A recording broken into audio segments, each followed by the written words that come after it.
எருசலேம் சுவர்களை தொட்டு போகும் ஓர் குளிர் காற்று.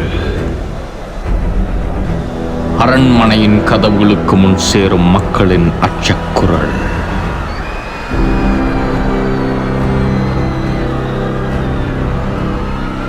அனைத்து தெருக்களிலும் பரவிக் கொண்டிருக்கும் ஒரு பதட்ட செய்தி. அசீரிய பேரரசு வருகிறார்கள், அசீரியர்கள் வருகிறார்கள்.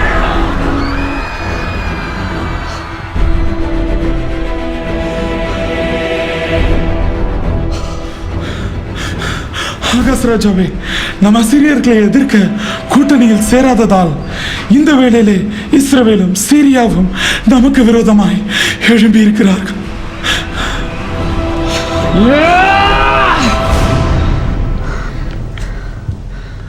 அசீரியாவுடன் எனக்கெதிரே கூட்டணியா? இஸ்ரவேல் மிகப்பெரிய தவறு செய்கிறாய். இதிலிருந்து மீள நமக்கு ஒரே வழிதான். நமக்கு உதவி வேண்டும். நமக்கு ஒத்தாசையும் பலத்த துருகமும் நமக்கு தேவை. ஆதலால் அசீரியாவின் ராஜாவுக்கு கர்த்தருடைய ஆலயத்திலிருந்து பொக்கிஷங்களை அனுப்பு. நான் முற்றிலும் அசீரியாவுக்கு அடிபணிகிறேன் என்றும் எனக்கு விரோதமாக எழும்பினவர்களை அதம் பண்ண வேகம். அசீரியா நமக்கு ஒத்தாசை செய்ய வேண்டும். சொல், போ. ராஜாவே, நாம் ஏன் தேவனை நாடக்கூடாது? சொன்னதை மட்டும் செய். என்னை மன்னிக்கவும். நீ சொன்னபடியே ஆகட்டும். எனக்கு புத்தி சொல்ல வந்துட்டான். மன்னரே, உம்மை காண ஒரு தீர்க்கதரிசி வந்திருக்கிறார். அவரின் பெயர் என்ன? அவரின் பெயர் ஏசாயா.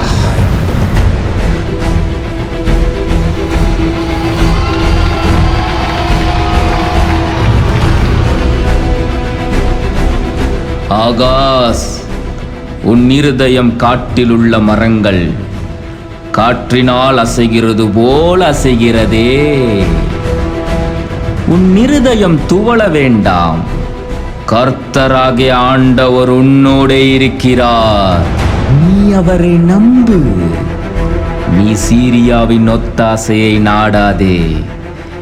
நீ கர்த்தரிடத்தில் ஒரு அடையாளத்தை வேண்டிக்கொள். இல்ல இல்ல, நான் கேட்க மாட்டேன். நான் கர்த்தரை பரீட்சை செய்ய மாட்டேன். நீ வேண்டிக் கொள்ளாவிட்டாலும் கர்த்தர் இந்த யூதா தேசத்திற்கு அந்த அடையாளத்தை சொல்ல இருக்கிறார். நாம் தேவனுடைய அடையாளத்தை வேண்டிக் கொள்ள ஏன் தயங்க வேண்டும்? நாம் தேவனிடத்தில் அடையாளம் வேண்டிக் கொண்டால் பின்னர் அவர் சொல்லுவது போலதான் செய்ய வேண்டும். நாம் அசீரியர்களின் ஒத்தாசையை நாட முன் வந்துவிட்டோம். நான் பின்வாங்க மாட்டேன்.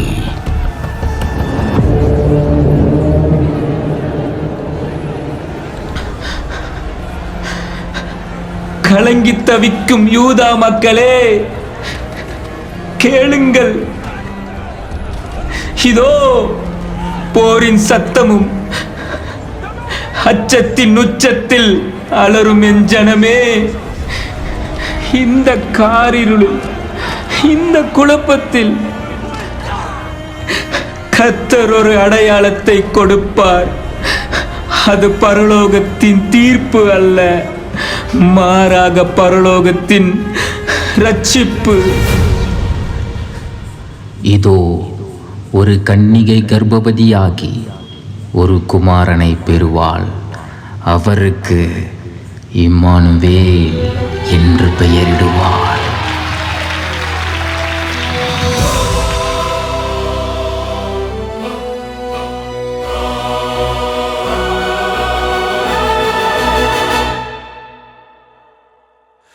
காலத்தின் இருள் கத்தியது, மீட்பர் எங்கே, நம்பிக்கை எங்கே? நாட்கள் விழுந்து போனது போல ஜாதிகள் அழிந்து கத்தும் குரல். அந்த நேரம் வானத்தில் வல்லமையாய ஒரு சத்தம் முற்றிலும் அதிர்ந்தது. ஒரு கன்னிகை கருவுற்றாள், எம்மானுவேல் பிறக்கிறாள். மலையும் உடைந்து வானம் திறந்து தேசங்களுக்கு ஒளி ஊறியது. அதிசயாலோசகர் வானம் முழுதும் முழங்கும் அமோக தேவன் தேவதூதர் தாளம் போடும்போது நித்திய பிதா ஏழ்மையாய் வருகிறார். சமாதான பிரபு மனிதராய் பிறக்கிறார். எம்மானுவேல் எம்மானுவேல் இருளை நெரிக்கும் ஒளி எழுந்ததே. எஸ்ஸேயின் வேரிலிருந்து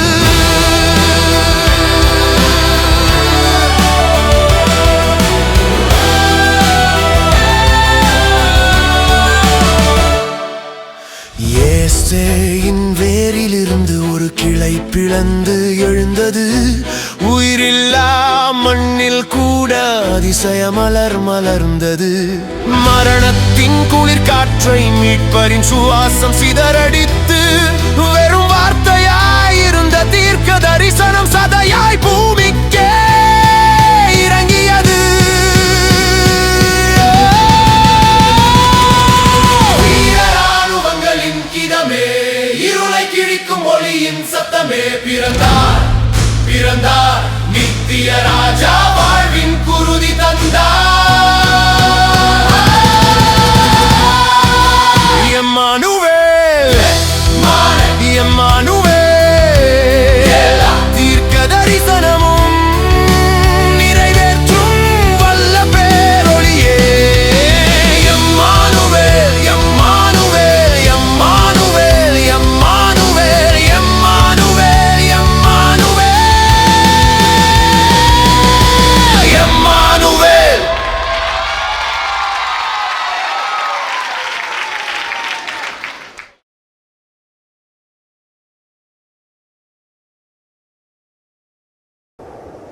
இந்த ஒரு வரியில் உள்ள வசனம் வரலாற்றின் நெடுங்கால இரவுகளில் நட்சத்திரமாய் தொங்கியது. சாம்ராஜ்யங்கள் எழுந்தும் சரிந்தும், அசீரிய குதிரைகள் இடிமுழக்கத்துடன் சீறி பாய்ந்தும் ஓய்ந்தும், பாபிலோன் சுவர்கள் மணலாகியும், பெர்சியாவின் ராஜாக்கள் ஆட்சி செய்தும் சென்றும், கிரேக்க மொழி பூமியில் பரவியும், ரோம் இரும்பு கையால் உலகத்தை சுருட்டியும், அந்த தீர்க்க தரிசனத்தின் ஒளி மட்டும் மரணமடையவில்லை. 7 நூற்றாண்டுகள் காலத்தின் பாறையில் விழும் மழை துளி போல் மெல்ல மனித வரலாறு செதுக்கப்பட்டது. காலம் நிறைவேறின பொழுது இந்த சிறிய நிலப்பரப்பையுடைய தேசத்தில் கலிலேயாவில் உள்ள நாசரேத் என்னும் ஊரில் 11 வயது பெண்ணிற்கு தேவனுடைய தூதன் வெளிப்பட்டார். சரித்திரம் 2ஆய் பிளக்க ஏசாயாவின் தீர்க்க தரிசனம் நிறைவேற சுமார் 730 ஆண்டுகள் நீடித்த வாக்கு வடிவம் பெற கடவுள் மனிதனோடு இருக்க இஸ்ரவேலை மாத்திரமல்ல மனுகுலத்தை பாவத்திலிருந்து மீட்க கடவுளோடு மனிதன் ஒப்புரவாக்க மரணத்தின் கூரை வெல்ல மனிதன் நித்திய வாழ்வை பெற அன்பின் இலக்கணத்தை வெளிப்படுத்த தேவாதி தேவன் தேவகுமாரன்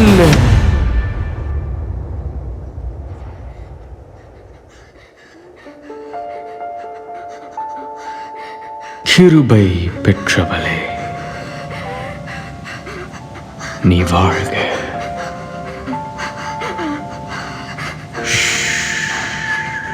மரியாளே நீ பயப்படாதே. நீ கர்ப்பவதியாகி ஒரு குமாரனை பெறுவாய். அவருக்கு இயேசு என்று பெயரிடுவாயாக.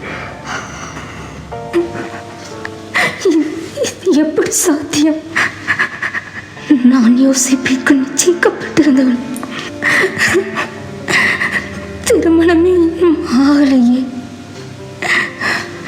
என் குடும்பத்துக்கு என்ன பதில் சொல்லுவது? இந்த சமுதாயம் என்னை கையால் கொன்னுடுமே. பரிசுத்த ஆவி உன்மேல் வரும். உன்னதமானவருடைய பலன் உன்மேல் நிழலிடும். ஆதலால் உன்னிடத்தில் பிறக்கும் பரிசுத்தமுள்ளது தேவனுடைய குமாரன் எனப்படும். உன் சொந்தத்தில் உள்ள எலிசபெத்தும் தன் முதிர் வயதிலே ஒரு புத்திரனை கற்பந்தரித்திருக்கிறாள். மலடி எனப்பட்ட அவளுக்கு இது 6ஆம் மாதம். ரிமெம்பர், தேவனாலே கூடாத காரியம் ஒன்றுமில்லை. உம்முடைய வார்த்தையின்படியே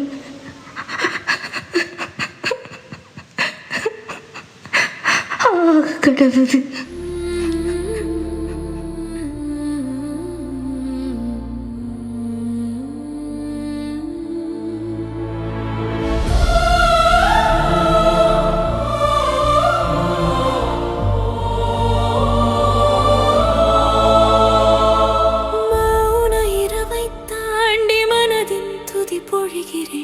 அகிலம் அறியாமல் என் உள்ளம் எரிகிறதே.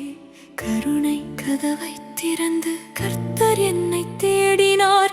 அருளின் நிழலில் நான் அமுதமாக மலர்ந்தேன். என் ஆவி ஆண்டவரில் மகிழ்கிறது. என் இருதயம் இரட்சகரில் துள்ளுகிறது. தாழ்மையை நோக்கினீர் என் தேவனே. பரமனின் கைகள் என்னை உயர்த்துகின்றதே.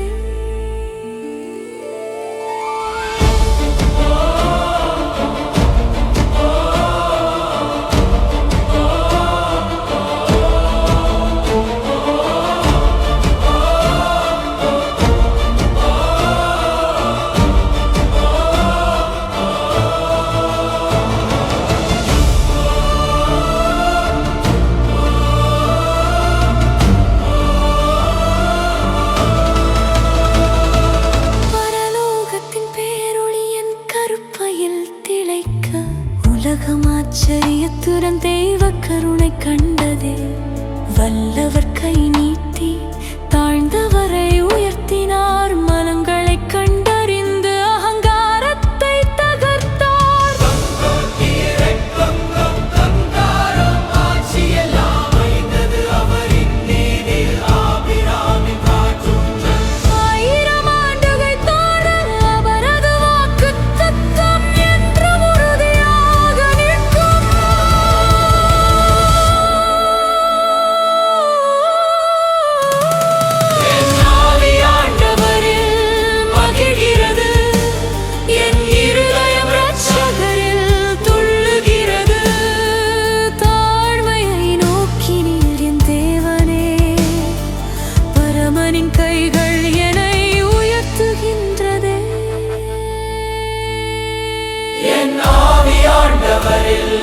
மகிழ்கிறது.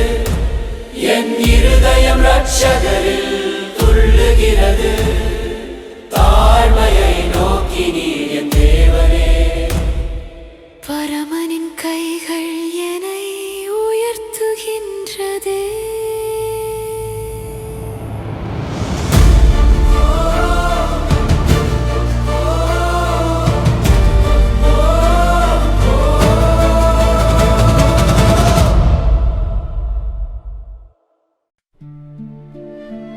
யோசேப்பு என்னும் ஒரு சாதாரண தச்சன் கலிலேயாவில் உள்ள ஒரு சிறிய ஊரான நாசரேத்தில் வசித்து வந்தான். உத்தமனான யோசேப்பு மரியாளுக்கு நிச்சயிக்கப்பட்டிருந்தான். கண்ணுக்கு தெரியாத போதிலும் ஒருபோதும் அருந்து போகாத ஒரு நூல் போல தேவன் மனித வரலாற்றை தமது சித்தத்தின்படி மெதுவாக நெய்து நடத்துகிறார் என்பதற்கு சிறந்த உதாரணம் இந்த யோசேப்பின் வம்ச வரலாறு. ஆபிரகாம், ஈசாக்கு, யாக்கோபின் வம்ச வரிசையில் வருகிறான் யோசேப்பு. இஸ்ரவேலின் முப்பிதாக்கள் இவர்கள். ஆனால் யோசேப்பின் முன்னோர்களில் வெளிநாட்டவர்களும் இருந்தனர். ராகாப் இஸ்ரவேலின் வேவுகாரர்களை தன் வீட்டில் மறைத்து எரிகோவின் மதில்கள் தகர்ந்து வீழ்ந்தது. பின்னர் ரூத் விசுவாசமுள்ள மோவாபிய விதவை போவாசின் தயவால் மீட்டெடுக்கப்பட்டவள். யோசேப்பின் இரத்தத்தில் அரச வம்சமும் இருந்தது. அது யூதா குலத்தின் வழியாகவும் ஆடுமைப்பனாயிருந்து ராஜாவான தாவீதின் வழியாகவும் வந்தது. ஆனால் பாவமும் யோசேப்பின் வம்ச வரிசையில் ஒரு கரையாய் இருந்தது. அவன் சாலமோனின் வம்ச வரிசையில் வந்தான். சாலமோன் தாவீது வஞ்சகத்தாலும் கொலையாலும் பறித்து கொண்ட பத்சேபாள் என்ற தன் மனைவியின் மூலம் பெற்ற மகன். யூதாவின் தீய அரசனான மனாசே அவன் விக்கிரகங்களை வணங்கி வாக்குத்தத்தன் நாட்டின் மண்ணை அசுத்தப்படுத்தினான். இந்த தீய அரசனின் வம்ச வரிசையில் வந்தான் யோசேப்பு. மரியாளின் கற்பத்தில் இருந்த குழந்தை யோசேப்புக்கு மிகப்பெரிய குழப்பத்தையும் வேதனையும் அளித்தது.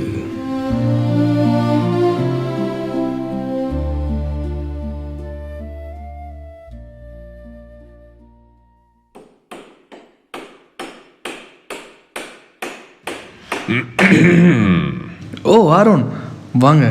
உங்கள் டேபிள் தான் ரெடி பண்ணிகிட்ருக்கேன். சாரி, கொஞ்சம் ஒர்க் டைட் ஆகிடுச்சு. இன்னும் 2 நாளாக தந்துடுறேன்.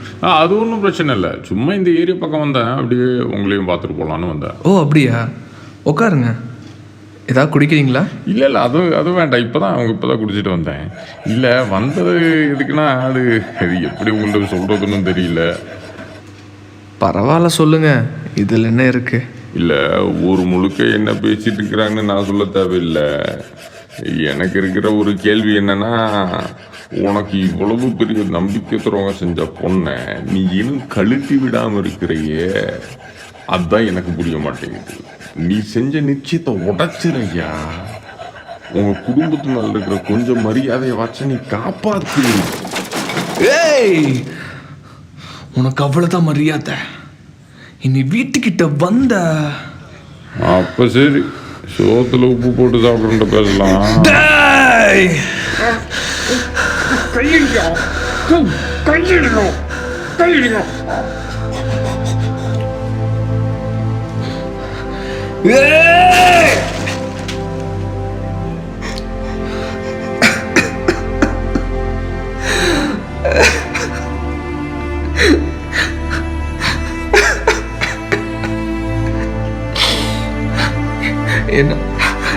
என்னால இந்த சுமையை சுமக்க முடியலையே. இந்த சுமையை சுமக்க முடியலையே. மரியாளே, என்னை மன்னிச்சுக்கோ. என்னை மன்னிச்சுக்கோ.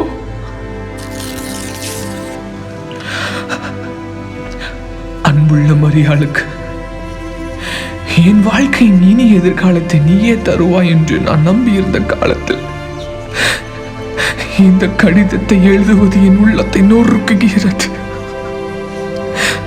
நீ நல்லவள், தூய்மையானவள், கர்த்தரின் பயத்தில் வளர்ந்தவள். ஆனால் மரியாளே, உன்னில் வாழும் உயிரை பற்றிய செய்தி என்னை இரவெல்லாம் பாட்டுகிறது.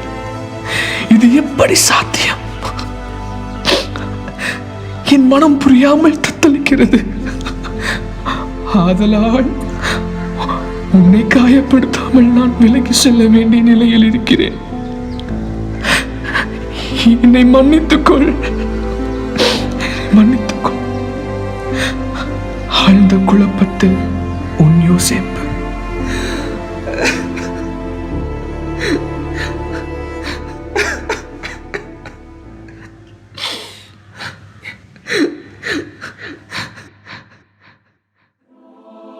தாவீதின் குமாரனாகிய யோசேப்பே, மரியாளை உன் மனைவியாக ஏற்றுக்கொள்ள அஞ்சாதே. அவளில் உருவானது பரிசுத்த ஆவியினாலே உண்டானது. அவள் ஒரு குமாரனை பெறுவாள்.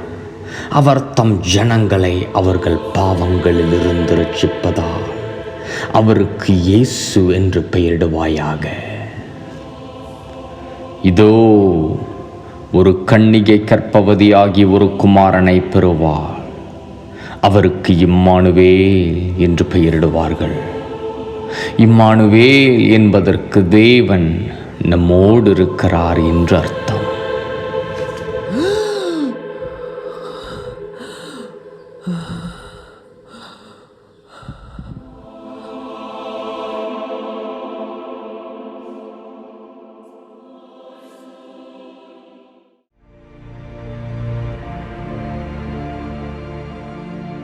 யோசேப்பு நித்திரை தெளிந்து எழுந்து கர்த்தருடைய தூதன் தனக்கு கட்டளையிட்டபடி தன் மனைவியை சேர்த்து கொண்டான்.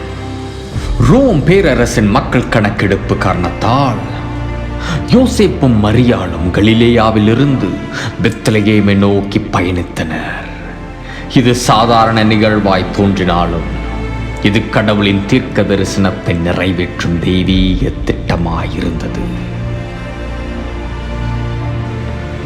சுமார் 110 கிலோமீட்டர்கள் பல நாட்கள் பிரயாணப்பட்டு களைத்து பெத்லகேமை சேர்ந்த இறைவனை கருவில் சுமந்த மரியாளுக்கோ குழந்தையை பெற்றெடுக்க இடமில்லாததால் ஒரு மாட்டுத் தொழுவத்தில் தஞ்சம் புகுந்தனர். உலகம் தன் மிகப்பெரிய எழுச்சியின் போது தூங்கிக் கொண்டிருந்தது. பட்டுப்போன மரமாய் தோன்றும் மனித துயரத்தில் ஒரு புதிய கிளை துளிர் விடுகிறது. கொடுங்கோளர்களின் இருளுக்கு எதிராகவும் பாவத்தின் பிடியை பிளக்கவும் மரணத்தையே வெல்ல சர்வ வல்லவர் சமயத்திற்கு அப்பாற்பட்டவர் சமயத்திற்குள் நுழைகிறார். பூமியின் உருண்டையின் மேல் வீற்றிருக்கிறவர் ஒற்றை கருவுற்ற முட்டையாய் தன் மனிதனாய் அவதரிக்கும் பயணத்தை துவங்கினார். சர்வவல்ல சிருஷ்டிகர்த்தா சிறு அணுக்களின் திரளாய் மாறுகிறார். The eternal omnipotent creator becomes a microscopic cluster of cells.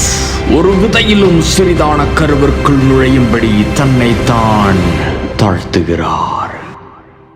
அந்த கன்னியின் கருவில் ஆதியில் துண்டிக்கப்பட்ட நம்பிக்கை மீண்டும் சுவாசிக்கத் தொடங்கியது. ஆதியாகமத்தில் ஸ்திரீயின் வித்தாயிருந்தவர், யாத்ராகமத்தில் பஸ்கா ஆட்டுக்குட்டியாய் தோன்றியவர், லேவியராகமத்தில் நம் பிரதான ஆசாரியனும் அவரே, இன்னாகமத்தில் அக்னி ஸ்தம்பமும் மேக ஸ்தம்பமுமாய் தோன்றியவர், உபாகமத்தில் மோசேயை போல் ஒரு தீர்க்கதரிசியாய் இருப்பவர், யோசுவாவில் கர்த்தருடைய சேனைகளின் அதிபதியாய் தோன்றியவர், நியாயாதிபதிகளில் அவரே நியாயாதிபதியும் நியாய பிரமாணிகருமாய் இருக்கிறார், ரூத்தில் நம்மை மீட்டெடுக்கும் சுதந்திரவாளியாய் இருக்கிறார், 1-2 சாமுவேலில் நம்முடைய உண்மையான ஆசாரியனும் தீர்க்கதரிசியுமாய் இருப்பவர், 1-2 ராஜாக்களிலும் நாளாகமங்களிலும் நம்மை ஆளும் நித்திய ராஜாவாய் இருப்பவர், எஸ்ராவில் நம்முடைய தேரின வேத பாரகனாய் இருப்பவர், நெகேமியாவில் இடிந்த மதிலாய் இருக்கும் மனிதனின் வாழ்வை மீண்டும் எழுப்புபவராய் இருப்பவர், எஸ்தரில் நம்ம மொர்தேகாயும் அவரே, யோபுவில் நம்ம உயிரோடு இருக்கும் மீட்பராய் இருப்பவர், சங்கீதத்தில் நம் நல்ல மெய்ப்பராய் இருப்பவர், நீதிமொழிகளில் நம் ஞானமாய் இருப்பவர், பூமியிலே மாமிசமானார்.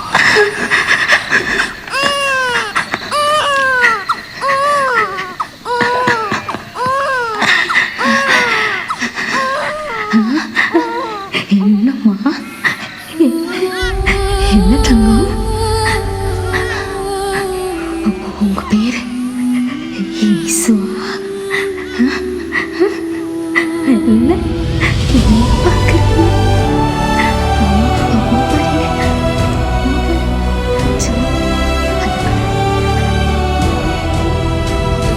மேன்மை வெறுத்தார், தாழ்மை தரித்தார், மாத்தியாகியாய் வளர்ந்தார், மாத்தியாகியாய் வளர்ந்தார்,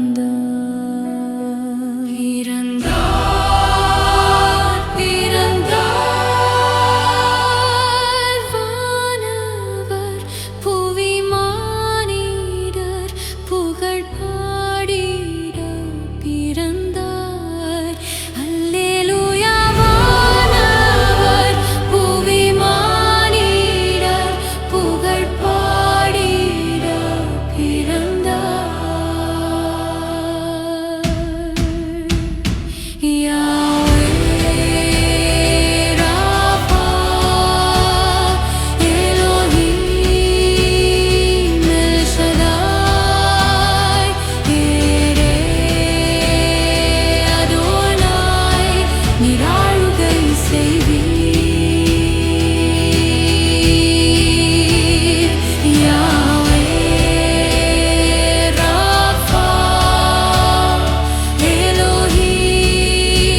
ஆகாஸ் ராஜா புனிதனாக நடித்து தேவன் சொல்ல இருந்த அந்த அடையாளத்தை மறுத்தான். ஆனாலும் தேவன் தம் கிருபையால் யூதா வம்சத்தாருக்கு அந்த அடையாளத்தை வெளிப்படுத்தினார். ஆகாஸ் குழப்பத்திலே தேவனை நம்ப மறுத்தான். ஆனால் இந்த அடையாளத்தை முதலில் ஏற்றுக்கொண்டது ஒரு சாதாரண தச்சன், யோசேப்பு. அவன் பயத்திலிருந்து கீழ்ப்படிதலை நோக்கி பயணித்தான். ஆகாஸ் இம்மானுவேல் என்கிற அடையாளத்தை கேட்க கூட மறுத்தான். ஆனால் யோசேப்போ இம்மானுவேல் என்னும் தேவகுமாரனை தன் கரங்களில் ஏந்தினான்.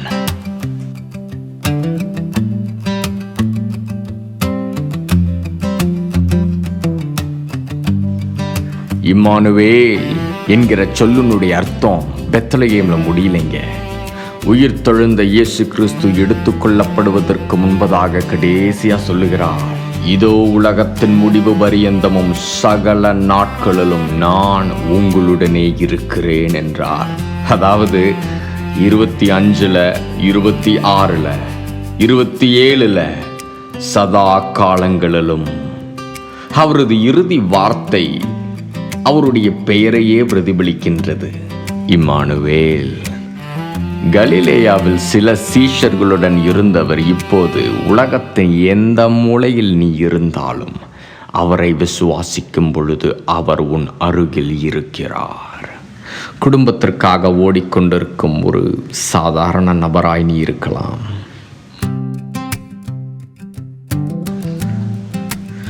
மாணவனாகவோ மாணவியாகவோ அம்மாவாகவோ அப்பாவாகவோ. ஆனால் நாம் மறக்கக்கூடாத காரியம் என்னவென்றால், இதயம் ஏக்கமாய் துடிக்கும் நேரத்தில், அந்த சோர்வான மாலையில், அந்த கண்ணீரின் நேரத்தில், சோர்ந்த மனமே உயர்ந்து நோக்கு, தளர்ந்த கண்களே பழைய பயங்களை பாதத்தில் வைத்து விடு என்று உறுதியாய் நில். அலைமோதும் உள்ளமே அமைதி இறங்கி வரும் உள்ளின் ஆழம் தொட்டு, இம்மானுவேல் உன்னோடு இருக்கிறார். ஒவ்வொரு மூச்சிலும் நெருக்கமாய் நிற்கிறார். விழுந்தாலும் எழுப்பும் வல்லமை கொண்டவர். ஓ என் ஆத்துமாவே பயப்படாதே, இம்மானுவேல் உன்னோடு இருக்கிறார். மனிதனோடு துண்டிக்கப்பட்ட உறவை மீட்டெடுப்பதற்காக இறைவன் இவ்வளவு தன்னை வெறுமையாக்கியதன் காரணம் ஒன்றே ஒன்றுதான். ஒரே காரணம். ஒரே காரணம். ஒரே காரணம். ஒரே காரணம். ஒரே காரணம். ஒரே காரணம். ஒரே காரணம். ஒரே காரணம். ஒரே காரணம். ஒரே காரணம். ஒரே காரணம். ஒரே காரணம். ஒரே காரணம். ஒரே காரணம். ஒரே காரணம். ஒரே காரணம். ஒரே காரணம். ஒரே காரணம். ஒரே காரணம். ஒரே ஒரு காரணம். ஒரே காரணம். ஒரே காரணம். ஒரே காரணம். அந்த காரணம் என்னவென்றால், For God so loved the world. For God so loved the world. For God so loved, in this way loved. For God so loved the world. For God so loved the world. For God so loved the world. That he gave his only begotten Son. The world. That he gave his Son. That he gave his only begotten Son. That he gave his only Son, that whoever believes in him should not perish but have eternal. வேதம் சொல்கிறது, தேவன் நம்முடைய ஒரே பேரான குமாரனை விசுவாசிக்கிறவன் எவனோ அவன் கெட்டு போகாத நித்திய ஜீவன் அடையும்படிக்கு அவரை தந்தரளி இவ்வளவாய் உலகத்திலே அன்பு கூர்ந்தார்.